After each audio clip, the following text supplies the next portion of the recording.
Start అమ్మా. Capital gains fast track revision. ఒకసారి ఫాస్ట్గా రివైజ్ చేసి then we open the question bank. First capital gains start చేసినప్పుడు charging section is very important. What is the charging section మీరు కూడా participate చేయాలి. వసుధ Gayatri participate చేయాలమ్మా మీరు, మళ్ళీ అడగను. So what is the charging section?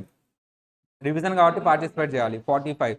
So section 45 is the charging section. 46 ఏంటమ్మా? 46 and 47 transactions not triggered as transfer. ఒక 21 లిస్ట్ చూసాం. ఆ 21 లిస్ట్ ట్రాన్స్ఫర్ కింద ట్రీట్ చేయకూడదు, even though they fall in the definition of transfer. Next section 48 ఏంటి? Capital gain computation. So section 49 ఏంటి? Cost of acquisition. 50 ఏంటమ్మా? Special cases in capital gain. 51 ఏంటి? Forfeiture of advance. 54 exemptions. So what is charging section? Section 45. Sir నువ్వు capital gain హెడ్లోకి రావాలంటే అసలు first ఏం ఉండాలమ్మా? క్యాపిటల్ గెయిన్ హెడ్కి రావాలంటే ఏం ఉండాలి ఫస్ట్? సో దేర్ షుడ్ నీ క్యాపిటల్ అసెట్ ఉండాలి. అండ్ అది ఏం చేయాలి? సెకండ్ కండిషన్, ట్రాన్స్ఫర్ చేయాలి. ఎప్పుడు ట్రాన్స్ఫర్ చేయాలి? During the previous year. Transfer చేస్తే నీకు ఏం రావాలి? గెయిన్ రావాలి. ఈ 4 కండిషన్స్ ఉంటేనే నీకు క్యాపిటల్ గెయిన్ వస్తుంది. What is the first condition? There must a capital asset and capital asset must be transferred and it must be transferred in the previous year and gain should arise and it should not be exempt. Then capital gain will arise.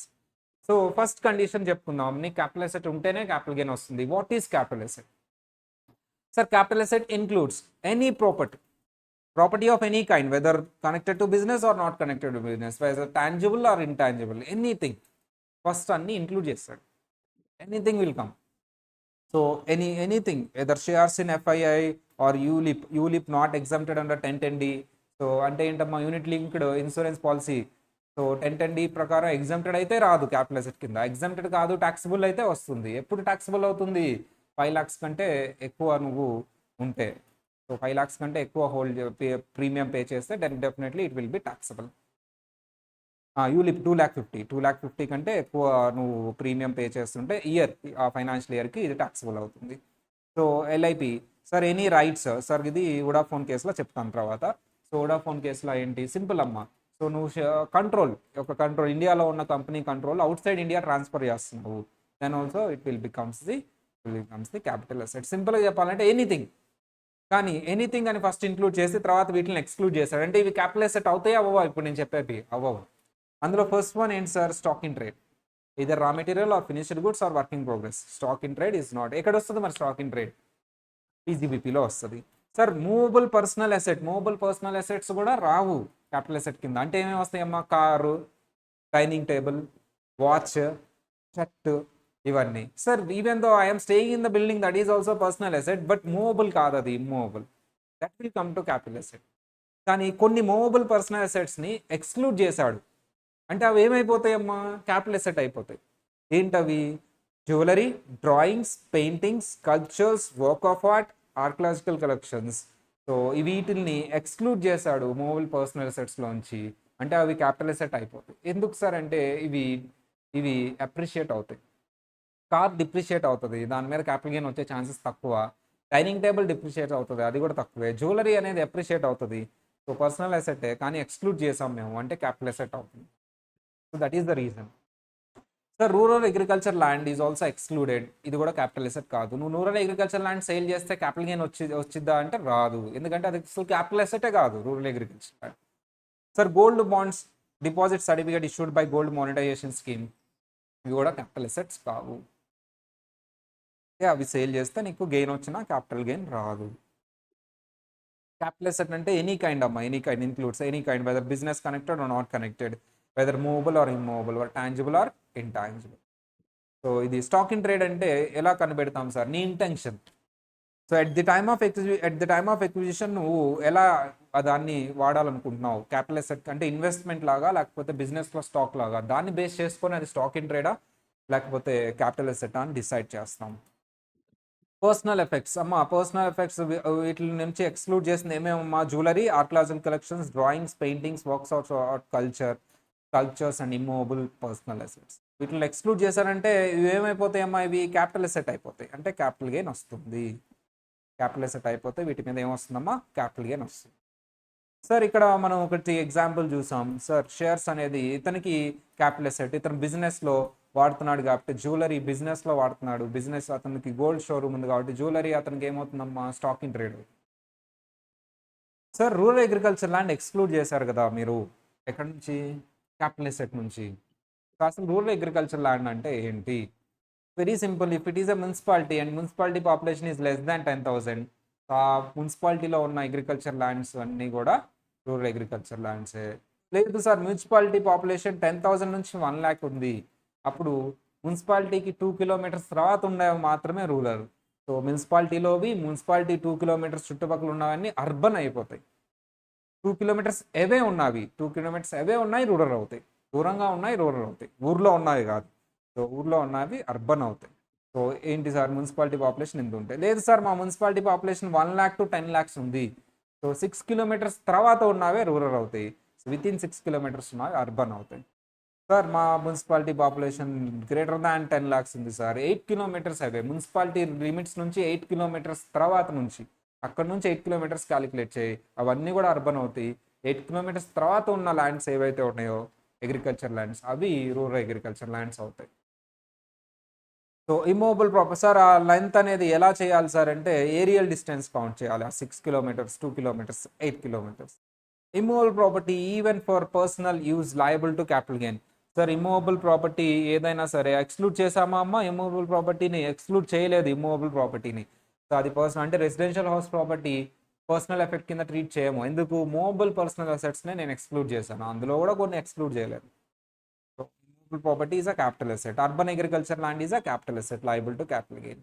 So ఒక అతను ఉన్నాడు పప్పు అనే అతను rural agriculture ఏరియాలో agriculture land sale చేస్తున్నాడు, capital gain రాదు. ఇంకొక అతను ఉన్నాడు సాంబార్ అనే అతను అర్బన్ అగ్రికల్చర్ ల్యాండ్ సేల్ చేశాడు, క్యాపిటల్ గెయిన్ వస్తుందా రాదా? వస్తుంది. సో డైనింగ్ టేబుల్ సేల్ చేసామమ్మా, డైనింగ్ టేబుల్ సేల్ చేస్తే డైనింగ్ టేబుల్ అనేది పర్సనల్ ఎఫెక్ట్, సో అక్కడ క్యాపిటల్ గెయిన్ రాదు ఎక్కువ సేల్ చేస్తే. కానీ డైనింగ్ టేబుల్కి డైమండ్స్ పెట్టి సేల్ చేసాం, డైనింగ్ టేబుల్కి డైమండ్స్ పెట్టంగానే అది ఏమైపోతుందమ్మా? జ్యువెలరీ అయిపోతుంది. సో సార్ మరి జ్యువెలరీ డెఫినేషన్ ఏంటి సార్? జ్యువెలరీ అంటే any ornament made of gold or silver or platinum, so any Alai mixtures కానీ ప్రీషియస్ డైమండ్స్ కానీ యూస్ చేసి ఏదైనా ఫర్నిచర్లో ఆ డైమండ్స్ కానీ ఆ పర్టికులర్ గోల్డ్ మెటల్ కానీ ఏమన్నా వాటికి ఇన్సర్ట్ చేసినా సరే అవి కూడా జ్యువెలరీ అయిపోతాయి. యుటెన్సిల్స్ అవి కూడా జ్యువెలరీ అవుతాయి. కానీ ఇక్కడ యుటెన్సిల్స్లో ఒకటి ఎక్స్క్లూడ్ చేసాం, సుప్రీంకోర్టు జడ్జిమెంట్, సిల్వర్ యుటెన్సిల్స్ మాత్రం జ్యువెలరీ కింద తీసుకోవచ్చు. సిల్వర్ యుటెన్సిల్స్ అంటే ప్లేట్లు గ్లాసులు, సో అవి మళ్ళీ సిల్వర్ వేరింగ్ ఆర్నమెంట్స్ అవన్నీ కూడా జ్యువెలరీ కింద వస్తాయి. సిల్వర్ ప్లేట్ అనేది రాదు, సిల్వర్ గ్లాస్ అనేది రాదు. సో చూడమ్మా కార్ అనేది క్యాపిటల్ అసెటా నాట్ ఏ క్యాపిటల్ అసెటా? కారు క్యాపిటల్ అసెట్ కాదు. ఎందుకు క్యాపిటల్ అసెట్ కాదు car? Personal movable personal asset కాబట్టి. TV not a capital asset, movable personal asset కాబట్టి. Mobile not a capital asset, movable personal asset కాబట్టి. Gold utensil capital asset, ఎందుకు? Jewellery కింద వస్తుంది. Silver utensil not a capital asset, ఎందుకు? Exception. Silver bars and silver coins capital asset.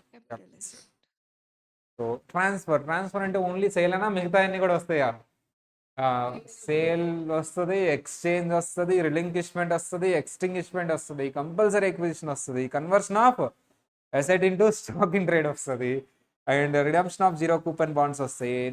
టోపా act transfer of property act కింద నువ్వు registration నేర్చుకోలేదు కానీ property occupy చేసి వాడుకుంటూ ఉన్నావు, పవర్ బిల్ కరెంట్ బిల్ అన్ని నీ పేరు మీద ఉన్నాయి అంటే అతను నీకు ట్రాన్స్ఫర్ చేసినట్టే. డాక్యుమెంట్లో వేరే వాళ్ళు ఉంటారు కానీ నువ్వు వాడుతున్నావు, అన్ని బిల్స్ నీ పేరు మీద ఉన్నాయి, అతను నీకు ట్రాన్స్ఫర్ చేసినట్టుగా తీసుకుంటాను, క్యాపిటల్ గెయిన్ వేసేస్తాను. సో ఏదైనా అగ్రిమెంట్ ఆల్సో లీజ్ 12 years మించి ఉండి రెన్యువల్ క్లాస్ లేకపోతే అది కూడా ట్రాన్స్ఫర్ కింద తీసుకుంటాను.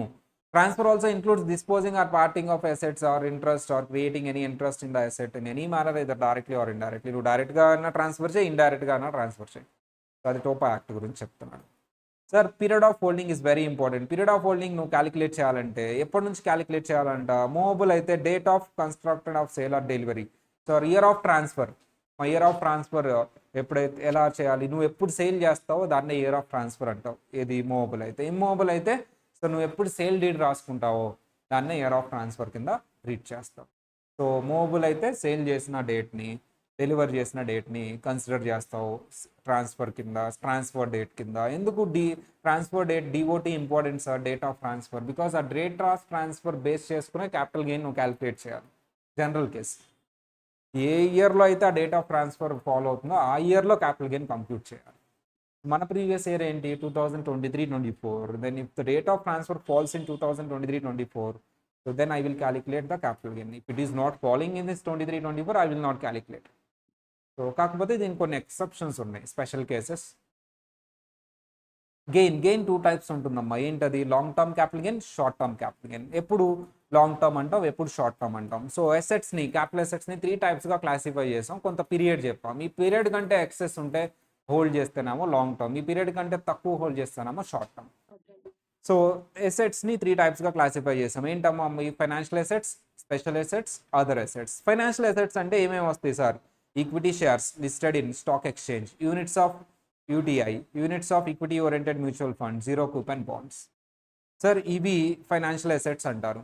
అన్లిస్టెడ్ షేర్స్ని, ఇమ్మూవబుల్ ప్రాపర్టీస్ని ఏమంటారమ్మా? స్పెషల్ అసెట్స్ అంటారు. రిమైనింగ్ అసెట్స్ని అదర్ అసెట్స్ అంటారు. So very simple sir. Special assets బాగా గుర్తుంటాయి నీకు. ఎందుకు? రెండే ఉన్నాయి. ఏంటి? Unlisted shares, immovable property.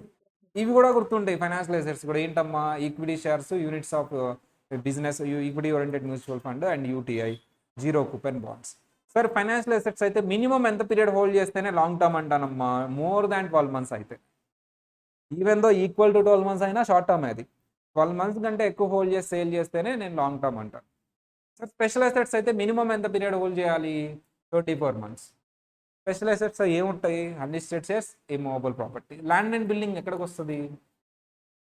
Immovable property. Special assets అంటే ల్యాండ్ అండ్ బిల్డింగ్ నువ్వు సేల్ చేస్తున్నావు అంటే అది లాంగ్ టర్మ్ అనాలంటే ఎంతకంటే ఎక్కువ పీరియడ్ ఉంటేనే లాంగ్ టర్మ్ అంటాం. పీరియడ్ ఆఫ్ హోల్డింగ్ 24 months కంటే ఎక్కువ ఉంటేనే. సార్ మిగతా అసెట్స్ అన్ని ఎంత పీరియడ్ హోల్డ్ చేయాలి? 36 months. ఓకేనా? ఇప్పుడు కార్ అమ్మా, కారు 48 months హోల్డ్ చేసి సేల్ చేశాను. లాంగ్ టర్మా, షార్ట్ టర్మా? కార్ అది అసలు క్యాపిటల్ అసెటే కాదు సార్. లాంగ్ టర్మ్ రాదు, షార్ట్ టర్మ్ రాదు, అసలు క్యాపిటల్ గెయినే రాదు సార్ అంటుంది వస్తుందా? అంతే కదమ్మా. Car is not a capital asset. Okay. మళ్ళీ అదర్స్లో ఏం వస్తుంది సార్? జ్యువెలరీ వస్తుంది. సో అంటే 36 months కంటే ఎక్కువ హోల్డ్ చేస్తేనే నీకు long term. So period of holding ఎక్కడి నుంచి క్యాలిక్యులేట్ చేయాలి సార్? పీరియడ్ ఆఫ్ హోల్డింగ్ నువ్వు చెప్పావు 12 months, 24 months, 36 months. మరి అది ఎలా క్యాలిక్యులేట్ చేయాలి?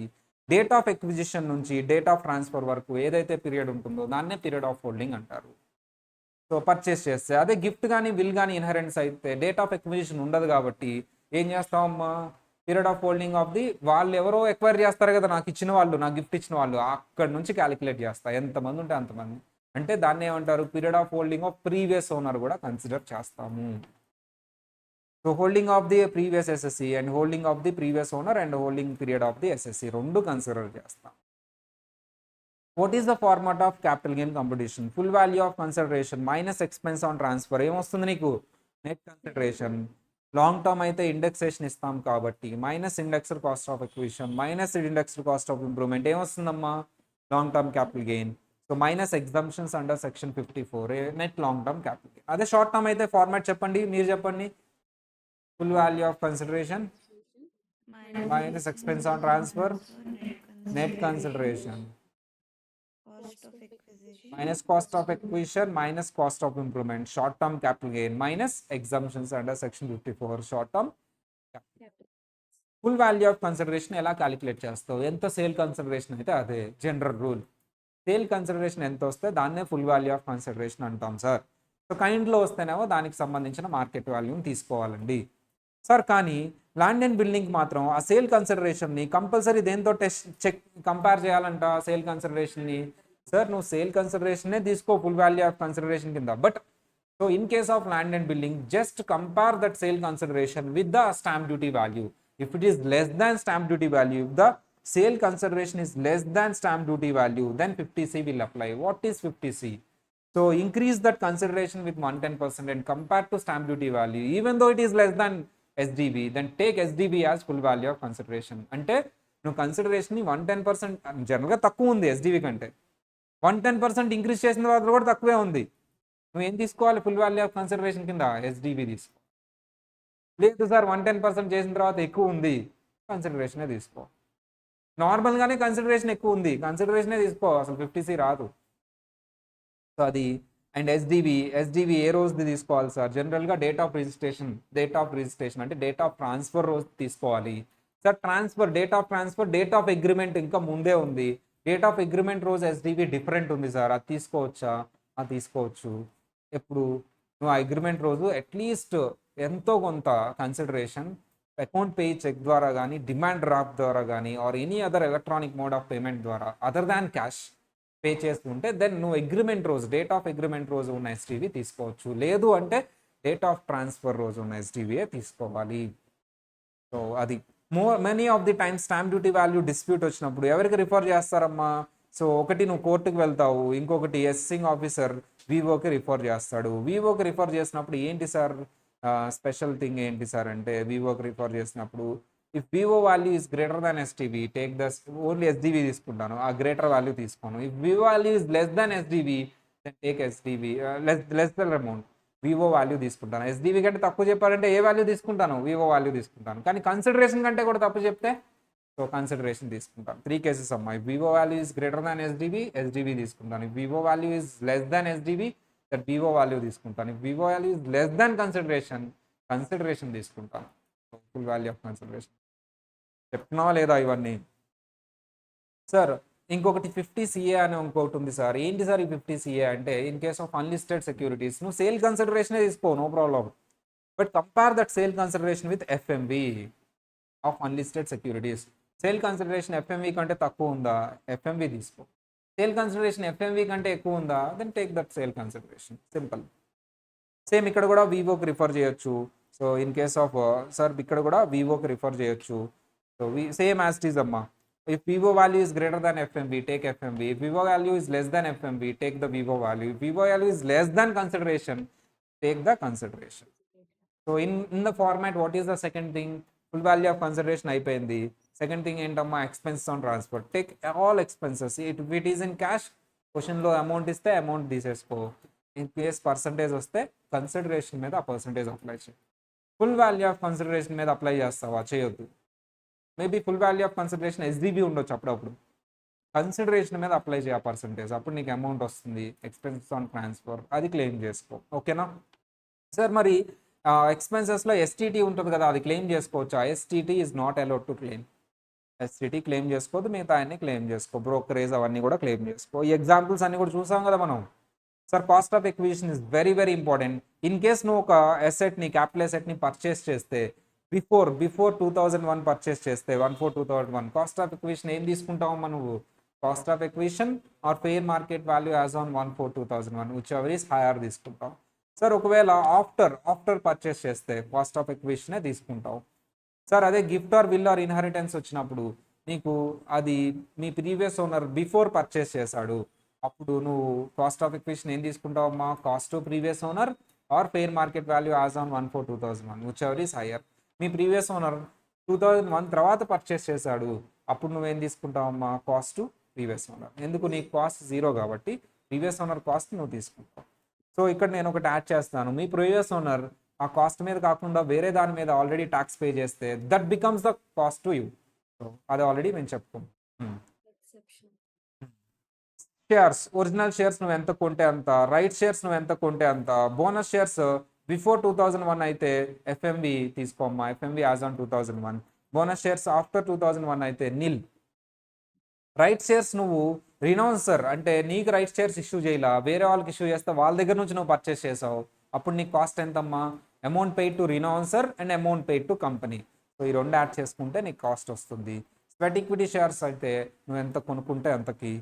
ప్రిఫరెన్స్ షేర్స్ని ఈక్విటీ షేర్స్ కింద కన్వర్ట్ చేస్తే నువ్వు ఆ ప్రిఫరెన్స్ షేర్స్ని ఎంత కొన్నావో that is your cost of acquisition. Intangible assets very important focus. Self generated goodwill ఎంత తీసుకుంటావు? నిల్.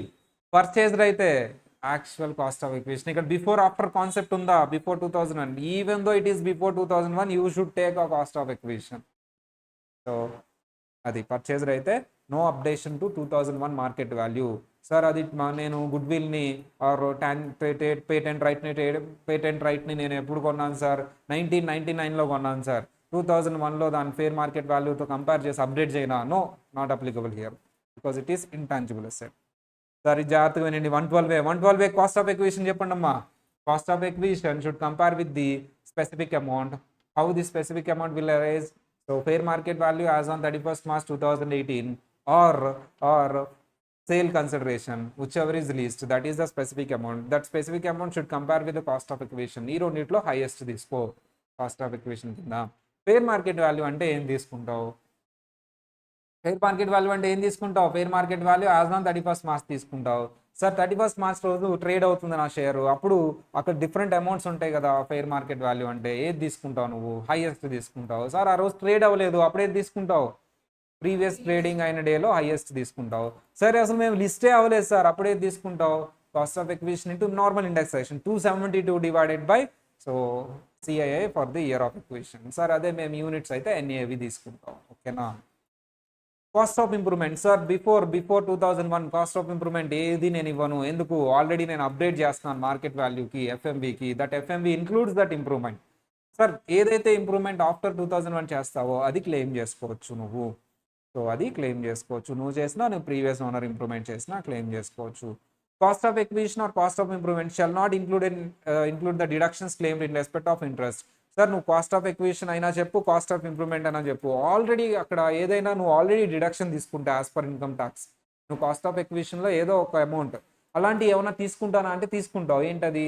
క్యాపిటలైజ్డ్ ఇంట్రెస్ట్, హౌస్ ప్రాపర్టీలో డిడక్షన్ ఇస్తాను, అది మళ్ళీ ఇక్కడ వచ్చి డిడక్షన్ క్లెయిమ్ చేసుకోవచ్చు. అది రెడ్యూస్ చేసి నువ్వు కాస్ట్ ఆఫ్ ఎక్విజిషన్ తీసుకో. ఆల్రెడీ కాస్ట్ ఆఫ్ ఎక్విజిషన్లో ఏదైనా ఒక అమౌంట్ పాస్ట్లో నువ్వు డిడక్షన్ తీసుకుని ఉంటే అది రెడ్యూస్ చేసేసే. అలాంటిది ఏమన్నా తీసుకుంటావా? సార్ తీసుకుంటాను. ఏం తీసుకుంటావు సార్? బారోయింగ్ కాస్ట్ క్యాపిటలైజ్డ్, నేను అక్కడ డిడక్షన్ ఇస్తాను ఇక్కడ హౌస్ ప్రాపర్టీలో ఒకవేళ తీసుకుంటే. అండ్ ఇంకా సార్ చాప్టర్ 6A కూడా ఇస్తాను. ఆ రెండు రెడ్యూస్ చేసేసాయి, ఎందుకంటే ఆల్రెడీ డిడక్షన్ తీసుకున్నావు కదా నువ్వు, మళ్ళీ ఇక్కడ డిడక్షన్ క్లెయిమ్ చేయొద్దు. సార్ ఇంటాంజిబుల్ అసెట్స్ సంబంధించి 2001 ఫెయిర్ మార్కెట్ వాల్యూ అప్డేషన్ ఉండదు. ఉండదు. So capital gain on transfer of self generated goodwill ఏదైతే ఉందో దానికి సంబంధించిన కాస్ట్ ఆఫ్ ఎక్విజిషన్ ఏముంటుందమ్మా? సెల్ఫ్ జనరేటెడ్ సంబంధించి nil. In case of goodwill in respect of depreciation claimed up to 1920 it shall be reduced. In case of period of holding of the shares allotment date తీసుకుంటావా? Sir చూడండి, period of holding of shares calculate చేసేటప్పుడు is from the date of allotment date to the transfer date. ఏ date అమ్మా? Allotment date నుంచి. Share application data, allotment date. In case of bonus shares allotted before 1 to 2018 then cost of acquisition is fair market value. చెప్పుకున్నావా ఇది? Bonus shares కూడా నీకు update చేస్తాను fair market value as on 31st March 2018కి update చేస్తాను. 112A గుర్తుందా? Normal షేర్స్ని update చేస్తాను, bonus shares అయినా సరే కాస్ట్ అప్డేట్ చేస్తాను. ఓకేనా? సో ఇది CG in case of right shares renounced. Renounced అంటే నువ్వు సేల్ చేసుకున్నావు నీ రైట్ షేర్స్ని, అప్పుడు నీ కాస్ట్ ఎంతమ్మా? నీ కంపెనీ ఫ్రీగానే ఇచ్చింది. నీ కాస్ట్ ఎంతమ్మా? నీ కాస్ట్ ఆఫ్ ఎక్విజిషన్ నిల్. నీకు సేల్ వాల్యూ ఏంటి? అతనికి ఎవరికో సేల్ చేసుకున్నావు కదా నీ షేర్స్, రైట్ షేర్స్, అదే renounced rights, that is your sale value. చెప్పుకున్నామా? ఇది నీ ఎగ్జాంపుల్ తీసుకున్నాం. Cost of improvement sir cost of improvement in case of goodwill any other intangible assets patent copyright or trade well cost of improvement is nil. మా అసలు intangible assets cost of improvement ఉంటుందా? No, తీసుకోవద్దు. In case of other assets cost of improvement so after 2001 should be considered, before 2001 should be ignored. ఎందుకు? అది already update అవుతుంది. Sir what is indexation? Why you should do indexation? Sir, because we are comparing the cost of acquisition to the sale value. Cost of acquisition is the historical and sale value is the present. We should bring that historical cost of acquisition to the present value. So that's why we do indexation. These are the index numbers. What is our index number? చెప్పండి మన index number ఎంత? 348. అదొక్కటి గుర్తుపెట్టుకోండి సరిపోతుంది.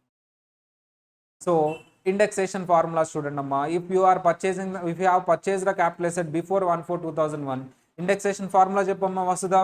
Sir before 2001 purchase చేస్తే, acquire చేస్తే formula ఏంటి? So indexed cost of acquisition is equal to cost of acquisition or fair market value as on 2001 whichever is higher into CII for the year of transfer divided by 100. So if you have purchased after 2001 అప్పుడు formula చెప్పమ్మా. Indexed cost of acquisition is equal to cost of acquisition into CII for the year of transfer అంటే 348 divided by CII for the year of acquisition. Sir gift or will or inheritance అయితే మీ previous owner పిక్చర్లోకి వస్తాడు. మీ previous owner so ఎప్పుడు కొన్నాడు, before కొన్నాడు. నీకు gift ఎప్పుడు ఇచ్చాడు, బిఫోర్ ఇచ్చాడు. ఎవరి పాయింట్ ఆఫ్ వ్యూ ఇండెక్సేషన్ చూసినా బేస్ ఎంత వస్తుందమ్మా, 100. అంతే కదా, నా పాయింట్ ఆఫ్ వ్యూ చూసినా 100 వస్తుంది, అతని పాయింట్ ఆఫ్ వ్యూ చూసినా 100 వస్తుంది. మంజులా షా కేసు రాదు ఇక్కడ అసలు. నువ్వు మంజులా షా కేసు అప్లై చేసినా 100 వస్తుంది, యాక్ట్ అప్లై చేసినా 100 వస్తుంది. ఎందుకు, ఇద్దరం బిఫోరే ఉన్నాం. నాకు గిఫ్ట్ ఇచ్చింది బిఫోరే, అతను కొన్నది కూడా బిఫోరే. Then what is the formula? Indexer cost of acquisition is equal to cost to previous owner or fair market value as on 1/4/2001, whichever is higher, into CIA for the year of transfer divided by 100. Sir ఇక్కడ previous owner కొందేమో before, నీ gift ఇచ్చిందేమో after. ఇక్కడ 2 ఆన్సర్లు వస్తాయి. Act ప్రకారం అయితే year of gift index number తీసుకోవాలి. మంజులా షా ప్రకారం అయితే ప్రీవియస్ ఓనర్ ఇండెక్స్ నెంబర్ తీసుకోవాలి. ప్రీవియస్ ఓనర్ బిఫోర్ ఉన్నారు కాబట్టి 100. సో అది సార్ ఫార్ములా ఏంటి sir? First as per act formula ఏంటమ్మా? Cost to previous owner or fair market value as on 1/4/2001 into CII for the year of transfer divided by as per act ఏంటమ్మా? CII for the year of gift. అదే Manjula Shah case ప్రకారం అయితే 100. Sir రెండు ఆఫ్టరే ఉన్నాయి. కొన్నది ఆఫ్టరే, కానీ నాకు గిఫ్ట్ ఇచ్చింది కూడా ఆఫ్టరే, కానీ డేట్స్ ఇయర్ వేరు కదా. ఇక్కడ కూడా 2 ఫార్ములాస్ వస్తాయి. Cost to previous owner into CII for the year of transfer divided by so CII as per act ఏంటమ్మా? CII in the year of gift or inheritance or something. Sir అదే Manjula Shah case అయితే cost to previous owner into CII for the year of transfer divided by CII year of acquisition. CII in the year of acquisition by the previous owner.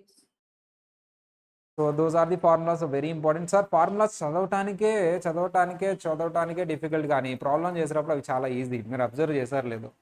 So formula చెప్పమంటే నువ్వు చెప్పలేకపోవచ్చు, కానీ problem చేసేటప్పుడు నువ్వు చేసుకుంటూ వెళ్ళిపోతావు. So అది చాలా examples చూసామమ్మా, చాలా సమ్స్ చేసామా. So indexed cost of improvement before 2001 ఇంప్రూవ్మెంటే ఉండదు కాబట్టి ఇండెక్సేషన్ కూడా ఉండదు. ఆఫ్టర్ 2001కి same formula. Indexed cost of improvement is equal to cost of improvement into CII for the year of transfer divided by CII for the year of improvement. దీని మీద కూడా చాలా సమ్స్ చూసాం sir. Exception to indexation, very important sir, very important. Focus. Indexation అనేది ఇదిగో వీటికి ఇవ్వను. ఎవరికి ఇవ్వనమ్మా? నాన్ రెసిడెంట్కి ఇవ్వను. In case of non-resident and including foreign company, and he is acquiring shares and debentures of Indian company. మా non resident అయి ఉండాలి, ఏం ఎక్వైర్ చేస్తూ ఉండాలి అతను? Shares and debentures of Indian company. And ఎలా ఎక్వైర్ చేయాలి? ఎక్వైర్డ్ ఇన్ ఫారెన్ కరెన్సీలో ఎక్వైర్ చేయాలి by way of purchase or reinvestment. So ఏంటేమో ఫస్ట్ కండిషన్ ఏంటి? Non resident. సెకండ్ కండిషన్ ఏంటి? Shares or debentures of Indian company. Third condition ఏంటి? Foreign కరెన్సీలో చేయాలి. అండ్ అప్పుడు నీకు ఇండెక్సేషన్ రాదు. ఇదిగో ఈ స్పెసిఫిక్ ఫార్మాట్లో నువ్వు క్యాపిటల్ గెయిన్ క్యాలిక్యులేట్ చేయాలి. నార్మల్ ఫార్మాట్ వాడకూడదు. నీకు క్వశ్చన్లో నాన్ రెసిడెంట్ అన్నాడా, షేర్స్ అండ్ డిబెంచర్స్ అన్నాడా, ఫారిన్ కరెన్సీలో ఇన్వెస్ట్ చేశాడన్నాడా, నువ్వు నార్మల్ ఫార్మాట్ వేసావా, అవుట్ గాన్ ఇంకా నీ ఆన్సర్. మరి ఏ ఫార్మాట్ వేయాలి సార్? ఇదిగో ఇలా వేయాలంట. First calculate in foreign currency. Gain calculate చేసి thereafter convert into Indian currency. As usual foreign కరెన్సీలో గెయిన్ క్యాలిక్యులేట్ చేయి. ఏంటి? Sale value in foreign currency minus expense and transfer minus cost of acquisition foreign currency, capital gain వస్తుంది. Convert that capital gain into Indian rupees. మన capital gain ఏ కరెన్సీలో వస్తుంది? Foreign కరెన్సీలో.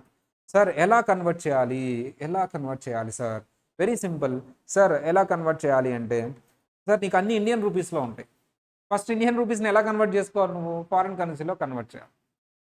తర్వాత ఫారిన్ కరెన్సీలో కన్వర్ట్ చేసి క్యాలిక్యులేట్ చేస్తావు. సార్ ఫస్ట్ ఇండియన్ రూపీస్లో ఎందుకు ఉంటాయి సార్? నువ్వు కొన్నదేంటి? Indian company shares. So cost of acquisition ఎలా కన్వర్ట్ చేయాలి? యావరేజ్ రేట్ తీసుకోవాలి. ఏ డేట్లో అయితే నువ్వు కొన్నావో ఆ డేట్ యావరేజ్ రేట్ తీసుకోవాలి. నేను ఆ రోజు కొన్నాను, ఆ రోజు యావరేజ్ రేట్ అంటే ఏంటమ్మా? ఎక్స్చేంజ్ రేట్ కూడా చేంజ్ అవుతూ ఉంటుంది కదా. హైయెస్ట్ తీసుకోవాలా, లీస్ట్ తీసుకోవాలా, యావరేజ్ తీసుకోవాలా? Buying rate, selling rate average తీసుకోవాలి, మార్కెట్ రేట్ కాదు. ఆ రోజు bank buying rate, selling rate చెప్తుంది కదా, అది యావరేజ్ తీసుకోవాలి. ఎక్స్చేంజ్ రేట్ రోజుకి ఒకటే ఉంటుంది, మాక్సిమం చేంజ్ అవ్వదు ఆ రోజు. ఎక్స్చేంజ్ రేట్ ఆ రోజులో అదే ఉంటుంది నెక్స్ట్. సో ఒకవేళ చేంజ్ అయినా సరే నీకు సంబంధం లేదు. Buying rate, selling rate average తీసుకో. ఏ రేట్ యావరేజ్ తీసుకుంటావు? Buying rate, selling rate. Sir expenses on transfer, అది కూడా అంతే. నార్మల్ ఫార్మాట్ అదే ఉంటుంది, కానీ ఇండియన్ రూపీస్లో చేయొద్దు. అది ఫారెన్ రూపీస్లో చెయ్యి, ఫారెన్ కరెన్సీలో చెయ్యి.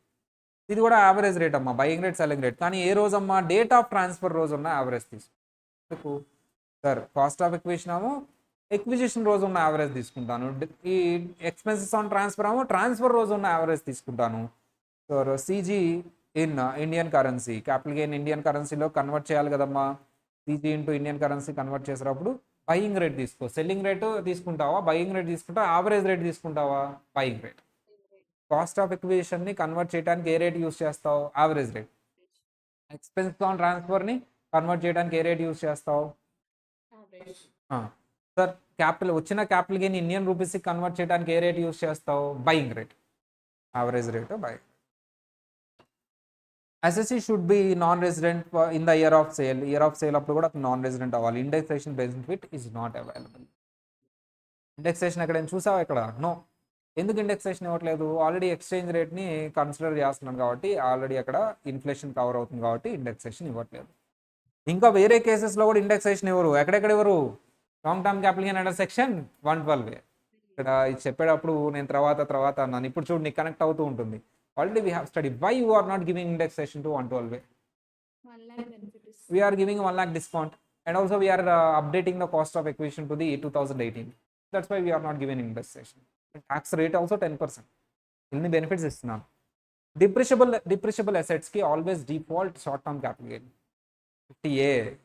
So depreciable assets always default short term capital gain. Sum sale లో కూడా చూడు, sum sale format చెప్పమ్మా. ఇండెక్సేషన్ ఉండదు అక్కడ. sum sale format చెప్పు.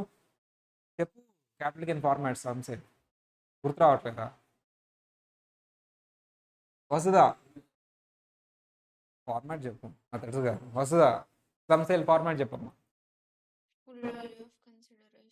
ఫుల్ వాల్యూ ఆఫ్ కన్సిడరేషన్ అంటే FMV1 or FMV2, whichever is higher.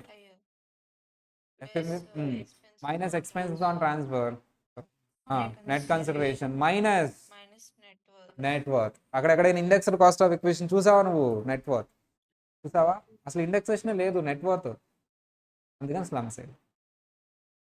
Entire చాప్టర్లో నీకు ఎక్కడెక్కడ ఇండెక్సేషన్ చేయలేదు? ఒకటి non resident invested in Indian company shares in foreign currency, indexation లేదు. ఇంకొకటి డిప్రిషియబుల్ అసెట్స్, ఇంకొకటి 112A, ఇంకొకటి స్లమ్ సేల్, ఇంకొకటి బాండ్స్ అండ్ డిబెంచర్స్. బట్ ఆ బాండ్స్ అండ్ డిబెంచర్స్ అన్నిటికీ ఇండెక్సేషన్ వదిలేదు. కొన్నిటికి ఇస్తాను. వేటికి ఇస్తానమ్మా? క్యాపిటల్ ఇండెక్సేషన్ బాండ్స్కి, సోవరెన్ గోల్డ్ బాండ్స్కి ఇండెక్సేషన్ ఇస్తాను. Capital gain will arise in case of individual or redemption of sovereign gold bonds. అంతే. ఇది జస్ట్ ఇక్కడ నుంచి నో క్యాపిటల్ గెయిన్. అంటే ఇండెక్సేషన్ ఇస్తాను కానీ కొంతమందికి స్ట్రైట్ అవే క్వశ్చన్ చేస్తారు. ఏమని క్వశ్చన్ చేస్తారు? సార్ సోవరెన్ గోల్డ్ బాండ్స్కి అసలు క్యాపిటల్ గెయినే ఎగ్జామ్టెడ్ కదా, ఇండెక్సేషన్ ఇచ్చి ఏం చేస్తావు అంటాడు. సార్ ఇండివిజువల్కి ఎగ్జామ్టెడ్, పార్ట్నర్షిప్ ఫామ్ కంపెనీ అయితే ట్యాక్సబుల్, అప్పుడు ఇండెక్సేషన్ ఇస్తాను. అది సార్. బాండ్స్ డిబెంచర్స్కి ఇండెక్సేషన్ ఇస్తావా? ఇవ్వను. కానీ సావరెన్ గోల్డ్ బాండ్స్కి ఇస్తాను. అదేంటి సావరెన్ గోల్డ్ బాండ్స్ అసలు ఎగ్జామ్టెడ్ కదా? ఎవరికి ఎగ్జామ్టెడ్? అది ఇండివిజువల్కి. పార్ట్నర్షిప్ కంపెనీ అయితే ట్యాక్స్ పే చేయాలి కదా, అప్పుడు ఇండెక్సేషన్ ఇస్తాను. ఈవెన్ దో ఇండివిజువల్ అయినా సరే మెచ్యూరిటీ డేట్ కంటే ముందు సేల్ చేస్తే అతనికి ట్యాక్సబుల్, అప్పుడు కూడా ఇండెక్సేషన్ ఇస్తాను. అదేంటి సార్ బాండ్స్కి డిబెంచర్స్కి ఇండెక్సేషన్ ఇవ్వరు కదా? ఇవి ఎక్సెప్షన్. ఏవి exception? Sovereign gold bonds. So వీళ్ళకి ఎక్సెప్షన్ అమ్మా. ఎవరికి ఇండెక్సేషన్ ఇవ్వను? ఇండెక్సేషన్ బెనిఫిట్ ఎవరెవరికి ఇవ్వను చెప్పమ్మా? Long term capital gain 112A, non resident invested in Indian company shares in foreign currency. Next slump sale, depreciable assets, bonds and debentures. ఎన్ని మొత్తం? 5. Slum సేల్లో అక్కడ చూద్దాంలే, మళ్ళీ కాంప్లికేట్ అవుతుంది. No deductions on 80U to 80U. So while computing capital gains, after a 6-year deductions, ఇవ్వను. Any gain arising on rupee appreciated against foreign currency at the time of redemption. So redemption rupee denominated bonds ఏదైనా సరే ignore చేయాలి. Sir exchange rate వల్ల ఏదైతే gain వస్తుందో ఆ gain ignore చేయండి. దానికి కూడా ఒక ఎగ్జాంపుల్ చూసాము. మా గెయిన్ అనేది literally due to the foreign currency exchange వల్ల వచ్చింది. నిజంగా అదేం పెరగలేదు. That is ignored. SCD not allowed as deduction చెప్పుకున్నావా లేదా? So and including cost of acquisition. అది డిడక్షన్ ఇవ్వట్లేదు కాబట్టి నువ్వు కాస్ట్ ఆఫ్ ఎక్విజిషన్లో యాడ్ చేసుకోవచ్చు. STTDని యాడ్ చేసుకో. సెట్ ఆఫ్ మా రూల్స్ చెప్పుకున్నాం కదా అమ్మా. ప్రజలకు ఏమన్నా కష్టం వస్తే ఎవరి దగ్గరికి వెళ్తారు? రాజు దగ్గరికి వెళ్తారు. చిన్న రాజుకి కష్టం వస్తే ఎవరి దగ్గరికి వెళ్తాడు?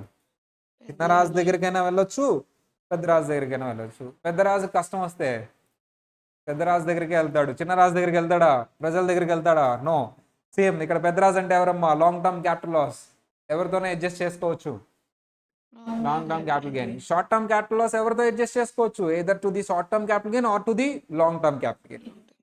Sir loss under the head of capital gain should not against other heads. మా క్యాపిటల్ గెయిన్ వాళ్ళు ఎవరి దగ్గరికి వెళ్ళరు, వాళ్ళే చూసుకుంటారు. So lost can be carried forward to 8 years. 8 years. In the question, land and building is given separately. We should also calculate the format separately. Land కి building కి సపరేట్గా వాల్యూస్ ఇస్తే మనం కూడా సపరేట్గా క్యాలిక్యులేట్ చేయాలి. పీరియడ్ ఆఫ్ హోల్డింగ్ డిఫరెంట్ ఉంటుంది కాబట్టి. పీరియడ్ ఆఫ్ హోల్డింగ్ డిఫరెన్స్ ఉండి ఒకటి షార్ట్ టర్మ్ ఒకటి లాంగ్ టర్మ్ వచ్చినప్పుడు కూడా సపరేట్గా చేయాలి. సార్ మరి సేల్ కన్సిడరేషన్ సపరేట్ లేదు సార్ అగ్రిమెంట్లో, కానీ పీరియడ్ ఆఫ్ హోల్డింగ్ డిఫరెంట్ ఉంది. ఒకటి షార్ట్ టర్మ్ ఒకటి లాంగ్ టర్మ్ వస్తుంది. ల్యాండ్ ఏమో లాంగ్ టర్మ్ వస్తుంది, బిల్డింగ్ షార్ట్ టర్మ్ వస్తుంది. బట్ సేల్ కన్సిడరేషన్ డివిజన్ లేదు. డివిజన్ నువ్వు చెయ్యి. ఎలా చేయాలి సార్? ఏ ప్రపోర్షనేట్ లేదు, ఏం లేదు. ఆడ సేల్ చేసిన రోజు మార్కెట్ వాల్యూలు ఎంతో అది తీసేసుకో.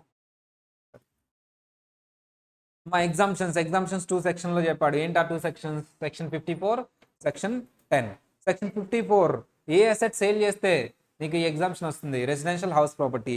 అమ్మా లాంగ్ టర్మా షార్ట్ టర్మా? Long term. Only to individual హెచ్సిఎఫ్కి వస్తుంది. ఎందులో ఇన్వెస్ట్ చేస్తేనే ఎగ్జామ్షన్ ఇస్తాను? Residential house property. ఒక దాంట్లో ఇస్తే ఒకటే ఇస్తానా, 2 ఇస్తానా? 2 హౌసెస్, 2 హౌసెస్ ఇస్తాను. ఎప్పుడు? If that gain is less than or equal to 2 crores. If it is greater than, if the capital gain is greater than 2 crores, అప్పుడు ఒక రెసిడెన్షియల్ హౌస్లో ఇన్వెస్ట్ చేసిన అమౌంట్ని నేను ఎగ్జామ్షన్ ఇస్తాను. ఎన్ని రోజుల్లో ఇన్వెస్ట్ చేయాలి? Time period 1 year before or 2 years after in case of purchase. In case of construction అయితే 3 years ఆఫ్టర్. సార్ ఒకవేళ నేను ఎంత ఇస్తాను sir maximum amount invested either in that building or నువ్వు ఒకవేళ యూజ్ చేయలేకపోయావు సార్, ఫ్యూచర్లో యూజ్ చేయాలనుకుంటున్నా అమౌంట్ని, క్యాపిటల్ గెయిన్ డిపాజిట్ స్కీమ్లో డ్యూ డేట్ ఆఫ్ ఐటీఆర్ లోపు డిపాజిట్ చేసి చూపించాలి అతనికి. సో అప్పుడు నీకు ఎంత ఇస్తాడమ్మా exemption? Amount invested in the building or the deposit scheme, so or capital gain or 10 crores, whichever is the least. మా amount invested or capital gain or 10 crores, whichever is the least. Maximum amount ఎంత ఇస్తాడు? ఈ 10 crores. 10 lakhs కాదు, 10 crores. Sir ఒకవేళ నువ్వు కొత్తగా కొన్న బిల్డింగ్ని 3 years లోపు సేల్ చేస్తే ఆ particular new building capital gain compute చేసేటప్పుడు full value of consideration minus expense and transfer minus cost of ఎక్విజిషన్లోంచి ఆల్రెడీ ఇచ్చిన ఎగ్జామ్షన్ రెడ్యూస్ చేసి తీసుకోవాలి. చాలా ట్యాక్సిబుల్ చేస్తాను. మరి 54E ఏంటి, ఈసీ ఏంటి? 54EC and EE any long term capital gain, any SSC ఎందులో ఇన్వెస్ట్ చేస్తే ఇస్తానమ్మా? ఈసీ ఎందులో ఇన్వెస్ట్ చేయాలి? NHI bonds or REC rural agriculture bonds, ఇవన్నీ కూడా ఇన్వెస్ట్ చేస్తే లాకిన్ పీరియడ్ ఎంతమ్మా? 5 years. అదే ఈ అయితే షేర్ మార్కెట్లో ఇన్వెస్ట్ చేయాలి. లాకిన్ పీరియడ్ ఎంతమ్మా? 3 years. ఎంత పీరియడ్ లోపు ఇన్వెస్ట్ చేయాలమ్మా? Within 6 months. సరే ఈ 6 months ఎక్కడి నుంచి కౌంట్ చేయాలి? డేట్ ఆఫ్ ట్రాన్స్ఫర్ నుంచి. ఒక ఎక్సెప్షన్ ఉంది. ఒకవేళ నీకు పర్టికులర్గా కంపల్సరీ ఎక్విజిషన్ జరిగినప్పుడు కానీ ఆర్ నీది అసెట్ డిస్ట్రక్ట్ అయినప్పుడు కానీ, సో అప్పుడు డేట్ ఆఫ్ ట్రాన్స్ఫర్ నుంచి కాదు, date of receipt of compensation దగ్గర నుంచి 6 months కౌంట్ చేయాలి. చెప్పుకున్నావా లేదా? సో జనరలీ 6 months ఎప్పటి నుంచి కౌంట్ చేయాలి? డేట్ ఆఫ్ ట్రాన్స్ఫర్ నుంచే కౌంట్ చేయాలి. కానీ దానికి ఎక్సెప్షన్స్ ఉన్నాయి. ఏంటి? స్పెషల్ కేసెస్లో డేట్ ఆఫ్ ట్రాన్స్ఫర్ బదులు date of receipt of compensation అనేది తీసుకోవాలి స్పెషల్ కేసెస్. సో మాక్సిమం ఎంత ఇస్తావు ఇక్కడ గెయిన్? ఎగ్జామ్షన్ మాక్సిమం ఎంత ఇస్తావు అమ్మా? 50 lakhs. So amount invested or capital gain of 50 lakhs, whichever is the least. So lock in period ఇక్కడ 5 years, ఇక్కడేమో 3 years అమ్మా. In case with in lock in period నువ్వు సేల్ చేస్తే, ఏ ఇయర్ అయితే నువ్వు సేల్ చేస్తావు విత్ ఇన్ 5 years సేల్ చేస్తావు, ఆ ఇయర్ ఇది లాంగ్ టర్మ్ క్యాపిటల్ గెయిన్ కింద టాక్సబుల్ అవుతుంది. కేస్ లాస్ గుర్తున్నాయా? కమల్ డిఫరెంట్ ఎస్ఎస్సిలో హోల్డ్ చేసినా సరే నీకు ఎగ్జామ్షన్ ఇస్తాను. Aravind Reddy co owners, even though co owners hold చేసినా సరే నీకు ఎగ్జామ్షన్ ఇస్తాను, నీకు మొత్తం ఎగ్జామ్షన్ ఇస్తాను. So 54EC can be claim together. Khayad Ali common entrance ఉన్నా సరే నీకు 1 house కింద ట్రీట్ చేస్తాను, 2 houses-ని. So next one, Hindustan Unilever late allotment. Sir even though వాళ్ళు నేను ఇన్వెస్ట్ చేశాను అమౌంట్, వాళ్ళు నాకు లేట్గా అలాట్ చేశారు, ఇన్వెస్ట్మెంట్ డేట్ కౌంట్ చేస్తాను, అలాట్మెంట్ డేట్ కాదు. సో ఎందుకంటే 6 months పీరియడ్ నానా. సో డేట్ ఆఫ్ ట్రాన్స్ఫర్ నుంచి 6 మంత్స్ కౌంట్ చేయాలి కదా, 6 మంత్స్ లోపే నేను ఇన్వెస్ట్ చేశాను కానీ వాళ్ళు అలౌట్ చేయలేదు నాకు, నా తప్ప అది, no. Hindustan Unilever. So next one, Dempo company limited. Sir Dempo long term based on period of holding, మా 50A గుర్తుందా సార్? పీరియడ్ ఆఫ్ హోల్డింగ్ బేస్ చేసుకొని సార్ ఈసీకి కానీ ఏదైనా సరే, so treat as short term even it is a long term. 50A apply చేసి నేను ఆ షార్ట్ టర్మ్ డిప్రిషబుల్ అసెట్స్ని ఎలా తీసుకుంటాను? 50A డిప్రిషబుల్ అసెట్ 50A అప్లై చేశానంటే అది లాంగ్ టర్మ్ అయినా సరే షార్ట్ టర్మ్ తీసుకుంటాను, టాక్సబిలిటీ కోసమే, అది ఎగ్జామ్షన్ కోసం కాదు. ఎగ్జామ్షన్ కోసం అది నిజంగా లాంగ్ టర్మ్ అయితే లాంగ్ టర్మ్ కింద ట్రీట్ చేసి ఈ కానీ ఈసీ కానీ ఎగ్జామ్షన్ ఇవ్వండి. టాక్సబిలిటీ కోసం మాత్రమే అది షార్ట్ టర్మ్ కింద ట్రీట్ చేయండి. 50A డిప్రిషబుల్ అసెట్స్ని ఆల్వేస్ షార్ట్ టర్మ్ కింద ట్రీట్ చేయమని చెప్పాను కదా, అది దేనికోసం మాత్రమే? టాక్సబిలిటీ కోసం మాత్రమే. ఎగ్జామ్షన్ ఇచ్చేటప్పుడు ఇది షార్ట్ టర్మ్ కదా అని ట్రీట్ చేయదు, అది నిజంగా లాంగ్ టర్మ్ అయితే ఎగ్జామ్షన్ ఇచ్చేసేయండి. Tempo company. సో ఇవన్నీ ఎగ్జాంపుల్స్ చూసాం కదమ్మా. 54B, urban agriculture land sale చేసి మళ్ళీ అర్బన్ అగ్రికల్చర్ ల్యాండ్లో ఇన్వెస్ట్ చేస్తే, సో నీకు అట్లీస్ట్ 2 years హోల్డ్ చేసి మళ్ళీ అర్బన్ అగ్రికల్చర్ ల్యాండ్లో ఇన్వెస్ట్ చేసిన, రూరల్ అగ్రికల్చర్ ల్యాండ్లో ఇన్వెస్ట్ చేసిన, సో నీకు ఎగ్జామ్షన్ ఇస్తాము. మినిమం ఎన్ని ఇయర్స్లో ఇన్వెస్ట్ చేయాలి? 2 yearsలో ఇన్వెస్ట్ చేయాలి. సో సార్ ఒకవేళ ఇన్వెస్ట్ చేయలేకపోయావు, ఫ్యూచర్లో ఇన్వెస్ట్ చేద్దాం అనుకుంటే క్యాపిటల్ గెయిన్ డిపాజిట్ స్కీమ్లో డిపాజిట్ చేయి. ఎంత ఇస్తారు నీకు exemption? Amount invested or capital gain, whichever is least.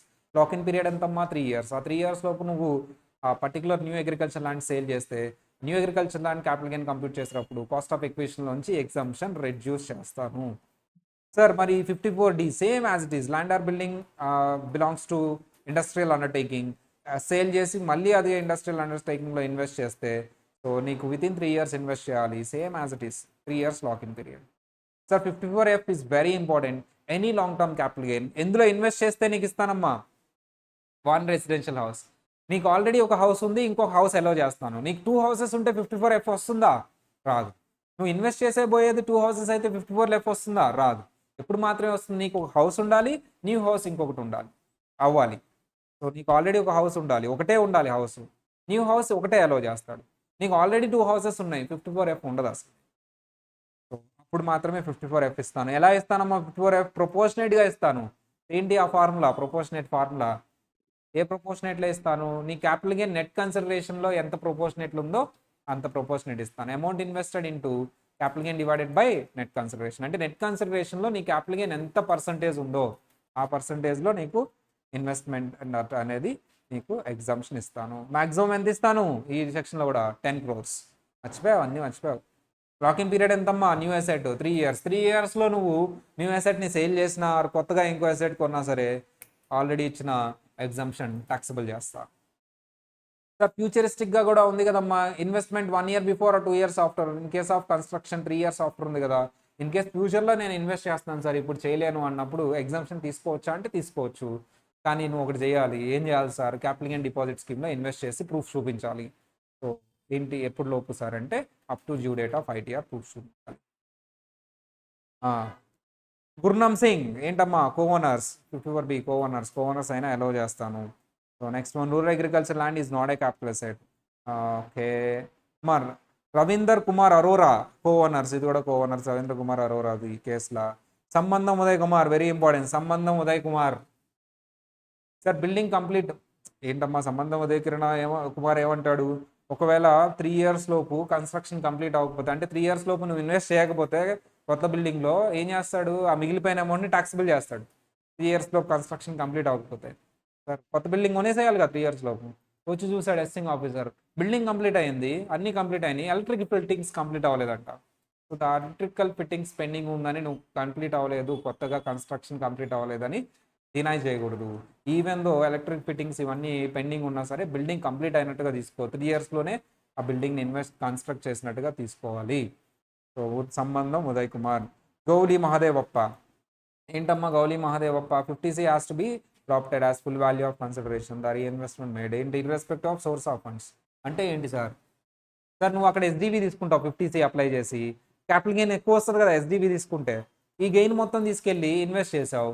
So నిజంగా నీ సేల్ కన్సిడరేషన్ కంటే ఎక్కువ వచ్చింది SDV తీసుకున్నావు కాబట్టి. SDV ఏమో 100 crores అమ్మా, నేను అమ్మిందేమో 20 crores, నీ గెయిన్ ఏమో 80 crores వచ్చింది.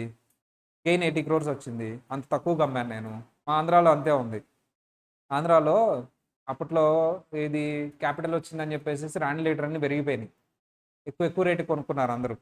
ఎస్డివిస్ అన్నీ ఎక్కువ ఉంటాయి, మార్కెట్ వాల్యూస్ అన్నీ ఎక్కువ ఉంటాయి, కానీ బయట మార్కెట్ వాల్యూ అంత ఉండదు జగనన్న వచ్చినప్పుడు. ఇప్పుడేమో తెలియదు నాకు. అప్పుడు తక్కువగా అమ్మేస్తున్నారు. ఎస్డివి చూస్తేనేమో ఎక్కడో ఉంటుంది, మార్కెట్ వాల్యూ ఏమో ఇక్కడ ఉంటుంది. వాడేమో టాక్సిబిలిటీకి ఏది తీసుకుంటాడు, ఎస్డివి తీసుకుంటాడు. ఎస్డివి తీసుకుని క్యాపిటల్ గెయిన్ కంప్యూట్ చేస్తాడు, అక్కడ 80 lakhs వస్తుంది, వీడేమో 20 lakhs అమ్ముతాడు. వీడి దగ్గర డబ్బులు ఎంత ఉన్నాయి, 20 lakhs, గెయిన్ ఎంత ఉంది, 80 lakhs.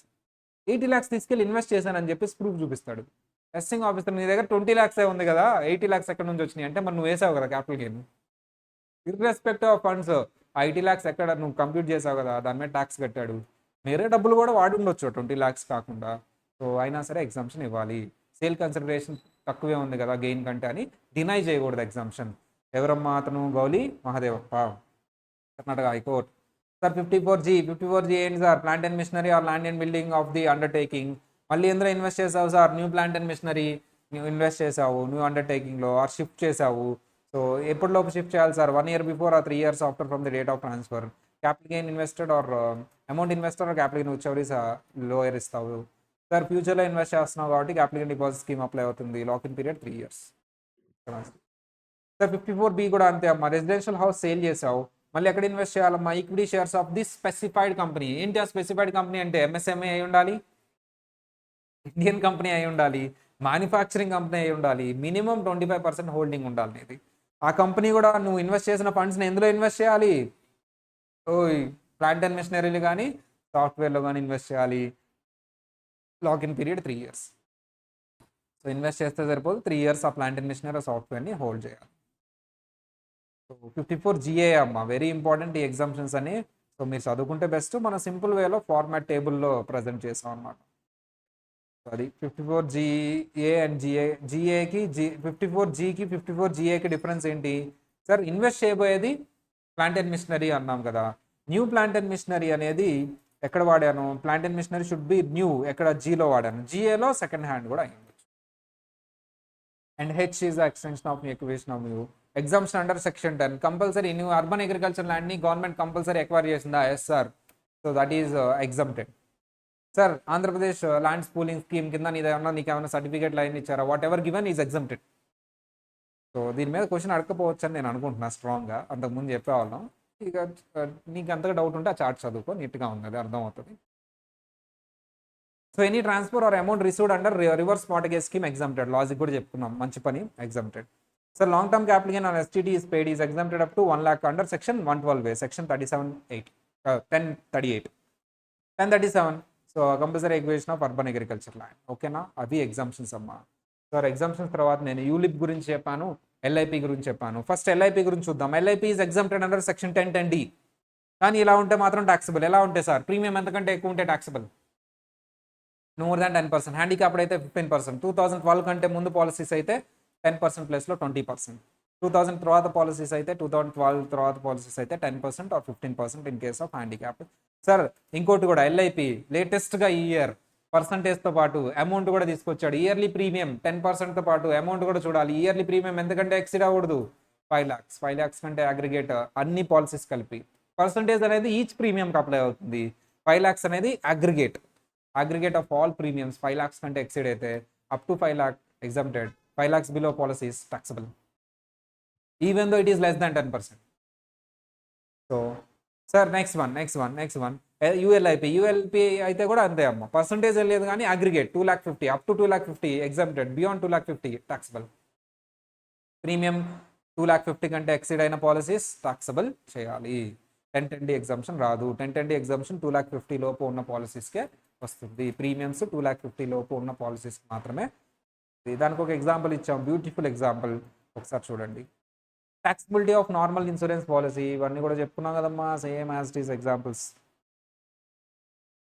క్యాపిటల్ గెయిన్ యూఎల్ఎల్పి చెప్పుకున్నాం కూడా, rule 8JD competition of capital gain, ఇవి కూడా చెప్పుకున్నాం. అన్ని ఎగ్జాంపుల్స్ చేసాం, నీట్గా చేసాం. లైఫ్ ఇన్సూరెన్స్ పాలసీ చేసామా లేదా, ఇది కూడా 4 lakhs, ఇవన్నీ examples. 50AA, what is 50AA? కొత్తగా వచ్చింది ఏంటి సార్, 50AA కొత్తగా వచ్చింది ఏంటి సార్? ఈక్విటీ ఓరియంటెడా, డెట్ ఓరియంటెడా? Pure debt mutual fund and market linked డిబెంచర్స్కి, ప్యూర్ డెట్ మ్యూచువల్ ఫండ్కి, మార్కెట్ లింక్డ్ డిబెంచర్స్కి అస్సలు నువ్వు ఏం మాట్లాడకుండా అది లాంగ్ టర్మ్ అయినా సరే ఏదైనా సరే నువ్వేం తీసుకోవాలమ్మా normal short term capital gain 111 కూడా కాదు normal short term capital gain కింద ట్రీట్ చేయాలి.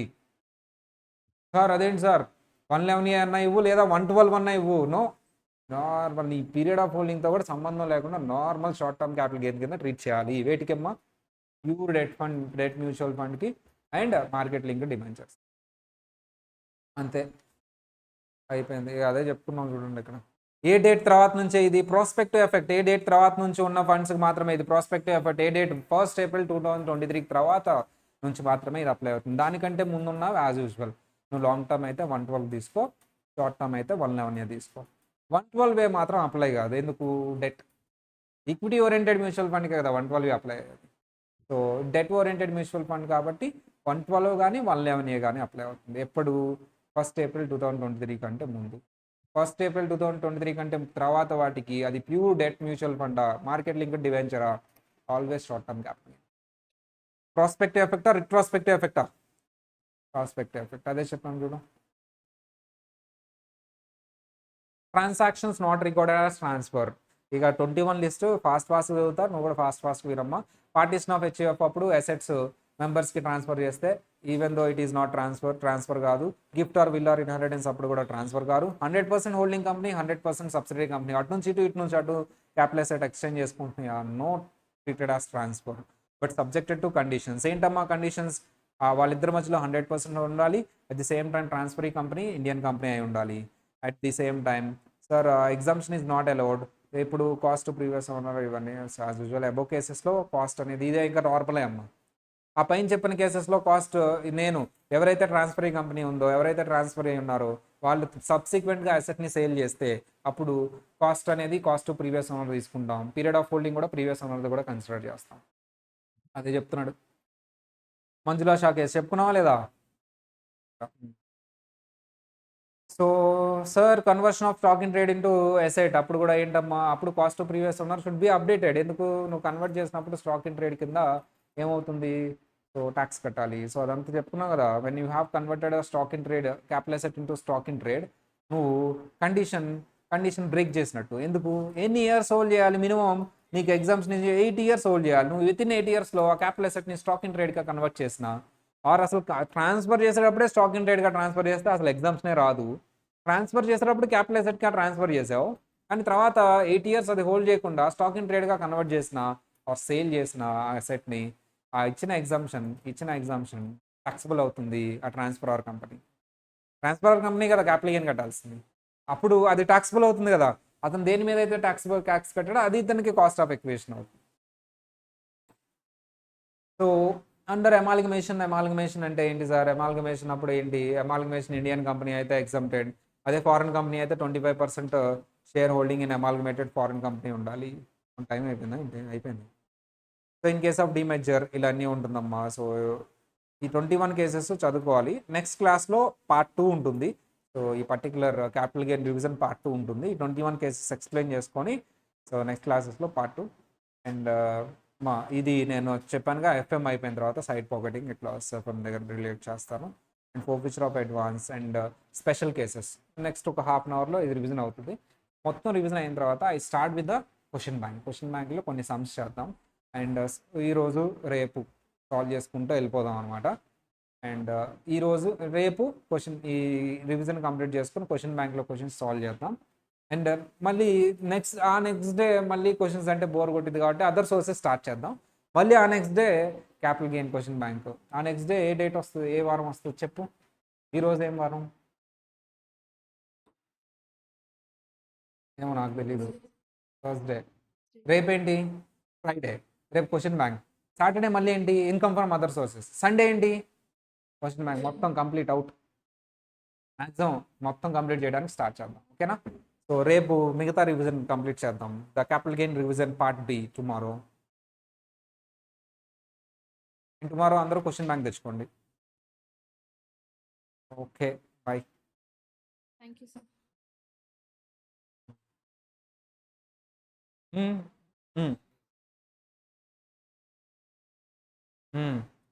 Recording stopped.